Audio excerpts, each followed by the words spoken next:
आप देख रहे हैं कर्तव्य एवं निष्ठा का बयान, साहित्य और संस्कृति का बयान, समता की आवाज बयान टीवी। लंबे समय से मेरी इच्छा चाय बागान देखने की थी और बचपन में किताबों में पढ़ता था चाय बागान में जो महिलाएं विशेषकर कैसे चाय की पत्तियां तोड़ती हैं। डीफू मेरा जाना हुआ 2-3 बार। वहाँ मेरे मित्र प्रमोद रंजन जी रहते हैं, उनसे मैंने पूछा। फिर कुछ लोगों से बातचीत हुई। डॉक्टर सोनी जी रायपुर रहते हैं, सतनामी समाज के बहुत प्रख्यात व्यक्ति हैं, लेखक भी हैं। तो उन्होंने भी कहा कि नैमिष राय जी जहाँ आप रहते हैं वहाँ बड़ी संख्या में सतनामी लोग रहते हैं। मैंने उनसे भी ये बात कही कि चाय बागान की तरफ जाना चाहता हूँ, सतनामी लोगों के जो गांव हैं उनको देखना और उनसे मिलना और उनसे तो डीफू से हम लोग चले 9 तारीख की रात को 12:30-1 बज गया था। सुबह पहुँचे वहाँ मोरान हाट रेलवे स्टेशन। मदन सतनामी और शंकरचंद साहू हमें लेने आए। शंकरचंद साहू के पास अपनी कार थी, कार से वो हमें अपने घर ले गए और उस दिन थोड़ा थके हुए थे, आराम किया। अगले दिन से चाय बागान जाने का कार्यक्रम हमारा हुआ। सुबह सुबह हम निकले लगभग 7 बजे, 7:30 बजे, और 7:30 बजे निकले। 8 बजते बजते अंदर चाय बागान की तरफ हम गए। वो हमें दिखाया उन्होंने।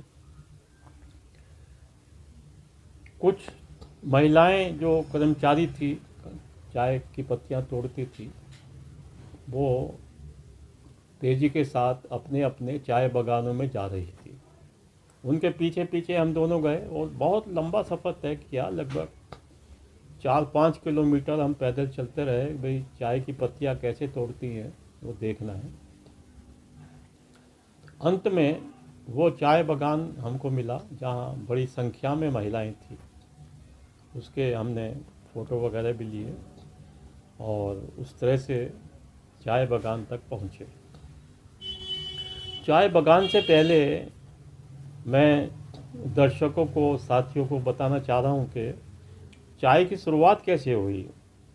उन्होंने मुझे बताया, शंकर चंद साहू ने, कि एक आदिवासी राजा थे, उनके यहाँ कोई अंग्रेज़ आए और उसके बाद उन्होंने उनको जैसे पानी पिलाते हैं यहाँ पर, ऐसे गर्म पानी पिलाया और गर्म पानी में चाय की पत्ती ऐसा कुछ था और उन्होंने कहा कि इससे कुछ मलेरिया वगैरह भी दूर होता है।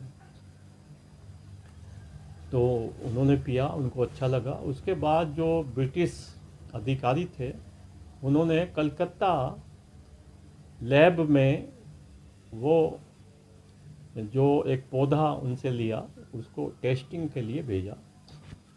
थोड़ी देर माने 2-4 दिन या 1 सप्ताह बाद उनको मिला होगा रिपोर्ट। तो उसमें चाय के बारे में वर्णन आया। वहाँ से ये चाय का कार्यक्रम और चाय की पैदावार शुरू हुई। असल में चाय जो है वो असम में सबसे ज़्यादा चाय पैदा होती है और इसके लिए समतल भूमि की ज़रूरत पड़ती है। तो ये बताना ज़रूरी था। तो मैं ये बता रहा था कि हम चाय बागान सुबह उठ के गए, महिलाओं से मिले और मुझे अच्छा लगा।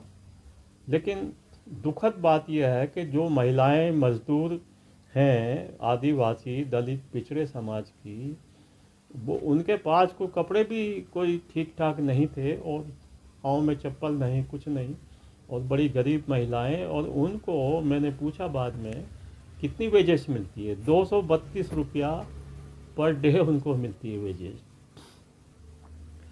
और उनको कितना काम करना पड़ता है, कम से कम 7 घंटे में 40 से 50 किलो चाय की पत्तियां, उसका वजन वो तोड़ना पड़ता है उनका। और उनके पास कार्ड होता है, उस कार्ड में वो दर्ज हो जाती है कंप्यूटर के द्वारा कि उन्होंने कितना काम किया। तो लेकिन यह है कि बड़े बड़े पूंजीपति की इजारदारी है, उनका प्रभुत्व है। और हालांकि बाद के दौर में बहुत सारे लोगों से मिले, मदन सतनामी जी ने बताया कि कुछ यहाँ के जो दलित और आदिवासी पिछड़े समाज के लोग हैं, उन्होंने अपने अपने छोटे छोटे चाय बागान शुरू किए। ये मुझे जानकर बहुत अच्छा लगा। और क्योंकि जो बड़े जो पूंजीपति वर्ग है, उनकी इजारदारी आप कैसे ख़त्म करेंगे, कैसे तोड़ेंगे, इसलिए आपको वो काम खुद करना पड़ेगा। दोपहर के बाद शाम को हम थोड़ा और आगे घूमे। अगले दिन भी हम वो जो पूरा क्षेत्र था, जिसको बहुमन ऐसा कुछ नाम हमने दिया है, टी स्टेट बोलते हैं, और वो लगभग 50 किलोमीटर के लगभग है वो जगह, जो जितना उसमें जगह स्पेस है। और मेरी अपनी जानकारी में हमने बाद में कहीं दूसरी जगह जाना था, जब डिब्रूगढ़ के लिए भी निकले, तो 100 किलोमीटर के दायरे में चाय बागान फैले हुए हैं, सड़क के दोनों तरफ पूरी हरियाली है, बड़े बड़े पेड़ हैं। तो ये कार्यक्रम वहाँ हम लोगों ने देखा, मुझे अच्छा लगा। और हालांकि उन्होंने बताया कि जी यहाँ मेडिकल फैसिलिटीज़ भी मज़दूर लोगों को मिलती हैं, बच्चों के लिए स्कूल भी है।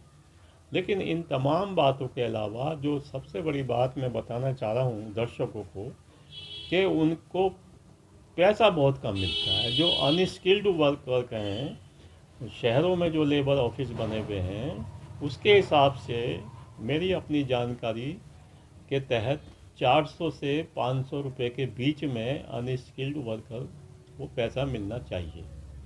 अब वहाँ क्या स्थिति है, वहाँ लेबर ऑफिस से कोई जाता है या नहीं जाता, या वहाँ की जो यूनियन है उस पर क्या कर रही हैं, ये सवाल अलग है। कुल मिला के मैं आपको बताना चाह रहा हूँ कि चाय बागान देखने का पहला अनुभव रहा और मुझे बहुत अच्छा लगा।